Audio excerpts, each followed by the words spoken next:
एक रात जब कोयामोरी और नाजू रास्ते में टहल रहे होते हैं, तभी उनका सामना एक और वैम्पायर गर्ल कोहा कोबे से होता है, जो कि नाजू के ही दोस्त है और एक कैफे में काम करती है। वास्तव में कोहा को भी अपने कैफे के लिए एक हेल्पर मेड ढूंढ रही थी, क्योंकि उसकी कलीग कुछ दिनों के लिए एब्सेंट है, पर वह यह भी नहीं चाहती कि कोई सुंदर लड़की उसकी कैफे की मेड बने, क्योंकि इससे उसकी पॉपुलर को धक्का लग सकता था। इसलिए जब कोहा कोबे नाजुमा से मिलती है तो वह उसे ही अपना हेल्पर बनने की पेशकश करती है। वह उसे अच्छी खासी तनख्वाह भी देगी। पैसे के बारे में सोचकर नाजू उसके प्रपोजल को एक्सेप्ट कर लेती है। अब क्योंकि नाजू यहाँ है तो कोयामुरी भी एक कस्टमर के रूप में उस कैफे में आ जाता है। इस तरह की मैट कैफे में यह उसका पहला अनुभव है। वह देखता है कि यहाँ तो कस्टमर की काफी अच्छी तरह से देखभाल की जाती है और यह मेड्स अपने मनमोहक हरकतों से कस्टमर्स का दिल लुभाने के लिए सक्षम है। इसी दौरान कोयामोरी को वहाँ एक ह्यूमन मेड भी मिलती है, जो उसे बताती है कि कोहा कोबे कि यहाँ ज्वाइन करने से पहले वही यहाँ की सबसे पॉपुलर मेड थी। तभी वह कोहा कोबे को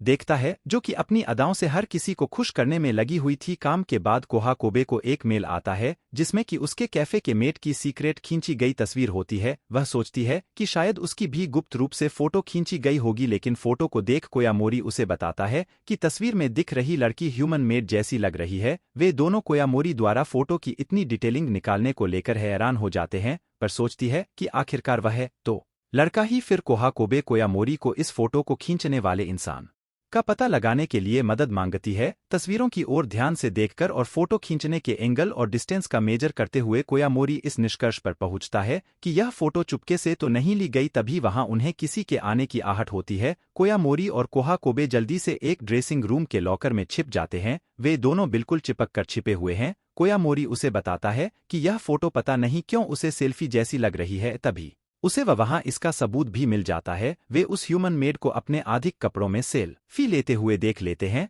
अब जब की सच्चाई सामने आ गई है, वो ह्यूमन मेड अपने करतूतों को कबूल करते हुए कहती है कि जब से कोहा कोबे यहाँ आई है तब से उसकी पॉपुलर बिल्कुल ही कम होती गई है। इसी वजह से उसने ऐसी हरकतें की ताकि सभी को लगे कि वो अब भी पॉपुलर है। वो खुद के पॉपुलर को इस तरह गिरते हुए नहीं देख सकती। तभी कोहा कोबे उसे कहती है कि उसका ऐसा सोचना एक मानसिक बीमारी की तरह है। तभी वह लड़की मायूस होते हुए कैफे का काम छोड़ने की बात करती है। इस पर कोहा को भी उसे कहती है, पर खुद को ऊंची जगह पर देखना कोई गलत बात नहीं है। लोग अलग अलग तरीकों से अपने पहचान को बनाने में लगे हुए हैं, जिसमें मैं भी शामिल हूं। मैं भी यहाँ कैफे मेट के रूप में पॉपुलर बनने के लिए ही तो आई थी, पर तुमने जो तरीका आजमाया है वह गलत है। यह एक तरह से मानसिक बीमारी के समान है। इससे बचने के लिए हमें बस स्वीकार करना सीखना होगा। इसे सुन ह्यूमन मेट काफी इमोशन हो जाती है और फिर वह कोहा कोबे से दोस्ती कर लेती है। इस घटना के बाद सभी एक प्यारी सी ग्रुप सेल्फी भी लेते हैं।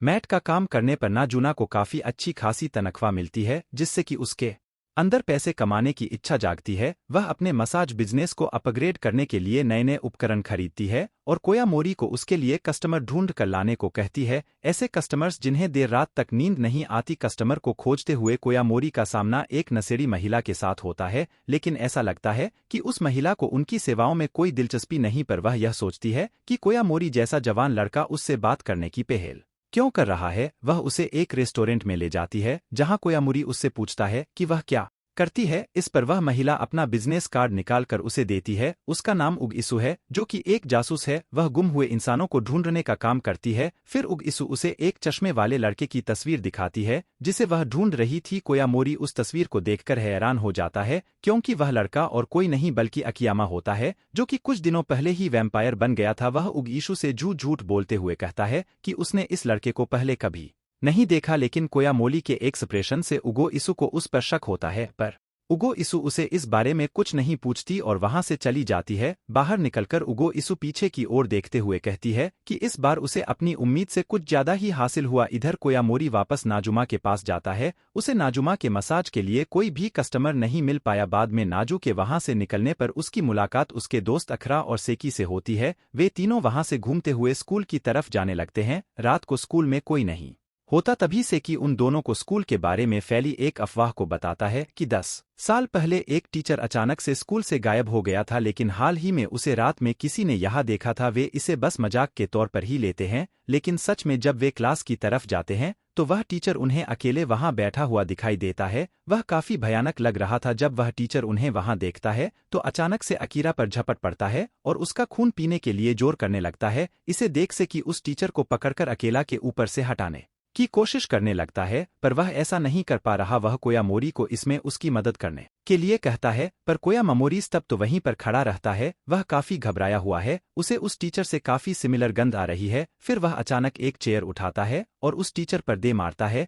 जिससे कि वह टीचर अकीरा से दूर चला जाता है और वह अकीरा को बचा लेता है। ऐसा लगता है कि वह टीचर खुद को काबू करने की कोशिश कर रहा है। कोयामोरी को एहसास होता है कि इस टीचर की बॉडी से वैम्पायर वाली गंध आ रही है, लेकिन वह टीचर उन वैम्पायर से बिल्कुल अलग है जिन्हें वह जानता है। इधर वह टीचर जमीन पर खुद को कंट्रोल करते हुए अपने खून पीने की इच्छा को रोकने की कोशिश करने लगता है। वो किसी तरह अपनी बॉडी को कंट्रोल कर लेता है और बार बार कोयामोरी और उसके दोस्तों को वहां से भाग जाने के लिए कहने लगता है, क्योंकि वह खुद से कंट्रोल खो रहा है। लेकिन तभी सिगरेट जलाते हुए वहां वो डिटेक्टिव उगो इसु आ जाती है। वो उस टीचर के भी गुम होने के केस पर काम कर रही थी और उसे उसके बारे में काफी कुछ पता है। वह जानती है कि वह टीचर एक वैम्पायर बन गया है। फिर वह उसे अपनी गर्दन दिखाते हुए उसका खून पीने को कहती है। इस पर वह टीचर खुद पर कंट्रोल खो बैठता है और उगू पर झपट कर उसका खून पीने लगता है, लेकिन उसे उसका खून बहुत गंदा लगता है। वास्तव में वो टीचर पहली बार किसी इंसान का खून पी रहा था। उसने पिछले 10 सालों से अपने खून पीने की इच्छा को रोक रखा था। वह ऐसा नहीं करना चाहता था। उसे तो वैम्पायर भी नहीं बनना था, लेकिन गलती से वो एक वैम्पायर गर्ल के प्यार में पड़ गया और उसके खून पीने से वो खुद भी एक वैम्पायर बन गया था। वो नहीं चाहता कि वो अपने जैसे इंसानों का खून पिए, इसलिए 10 साल उसने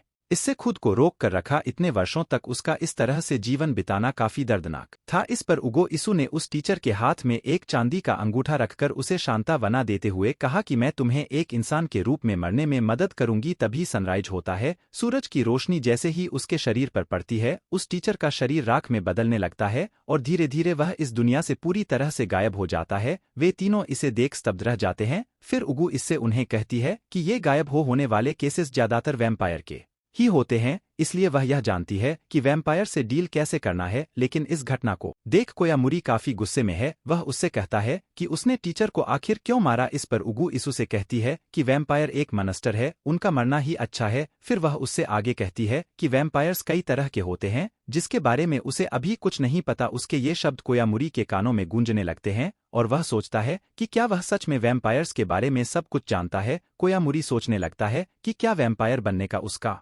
निर्णय सही है। वो नाजू को इस टीचर वाली घटना के बारे में बताता है। नाजू उससे कहती है कि वह टीचर खून चूसने की इच्छा की अंतिम सीमा तक पहुंच गया होगा, तभी उसकी स्थिति वैसी थी। अगर कोई पिशाच 10 साल तक किसी का खून ना पिए तो वह अपने आप ही मर जाएगा। लेकिन फिर वह कोयामोरी को बताती है कि वह उस टीचर से बिल्कुल अलग है। जब कोयामोरी नाजुमा का प्यारा चेहरा देखता है तो वह खुद को आश्वस्त करता है कि वह बस एक आउट ऑफ कंट्रोल वाले पिशाच को देख खामा का